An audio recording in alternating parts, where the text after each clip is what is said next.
రాష్ట్రం.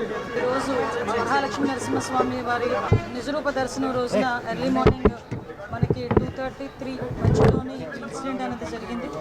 యాక్చువల్గా ఇన్సిడెంట్ కూడా 2 o'clock చాలా హెవీ రైన్ ఒకటి స్టార్ట్ అయింది. అందరికీ తెలుసు, చాలా పెద్ద గాలి దుమారంతో చాలా ఉరుములు మెరుపులతో కూడిన భారీ వర్షం అయితే వచ్చింది.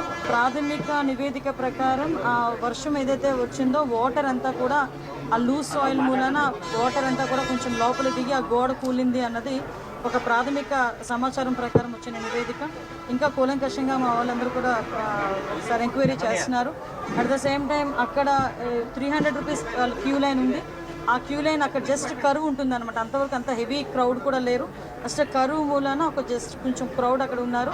అది మూవ్ అవుతూనే ఉన్నారు. ఎక్కడ కూడా మనకి ఆగిపోవడం కానీ అంటూ ఏం లేదు. చాలా అన్ఫార్చునేట్ థింగ్, ఆ గోడ పడిపోవడం వలన సుమారుగా 7 ప్రాణాలు కోల్పోవడం జరిగింది. అందులో 4 పురుషులు ఉన్నారు, 3 స్త్రీలు ఉన్నారు. ఈ సంఘటన జరిగినది అని తెలిసిన వెంటనే ఎస్డిఆర్ఎఫ్ బృందాలు, ఫైర్ డిపార్ట్మెంట్, పోలీస్ డిపార్ట్మెంట్, అదేవిధంగా ఇక్కడ పనిచేస్తున్న వాలంటీర్స్ చిన్నపిల్లలైనా వాళ్ళకి చేతులెత్తి దండం పెట్టాలి. నిజంగా వాలంటీర్స్ అయితే ఇమీడియట్గా కొంతమందిని బయటకు తీసుకొచ్చి అప్పటికప్పుడు హాస్పిటల్ కూడా తరలించారు.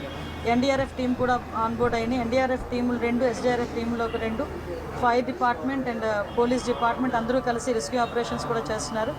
మొత్తం అంతా క్లియర్ చేస్తున్నారు. అందరూ కూడా చనిపోయిన వాళ్ళ కుటుంబాలందరికీ కూడా ప్రగాఢమైన సంతాపం తెలియజేసుకుంటున్నాం. గవర్నమెంట్ తరఫున కూడా మ్యాక్సిమం అన్ని ప్రికాషన్స్ తీసుకున్నాం. కేవలం ఈ భారీ వర్షము, అదేవిధంగా గాలి దుమారం వల్ల మ్యాక్సిమం జరిగిన ఇన్సిడెంట్ ఇది ఒక యాక్సిడెంట్.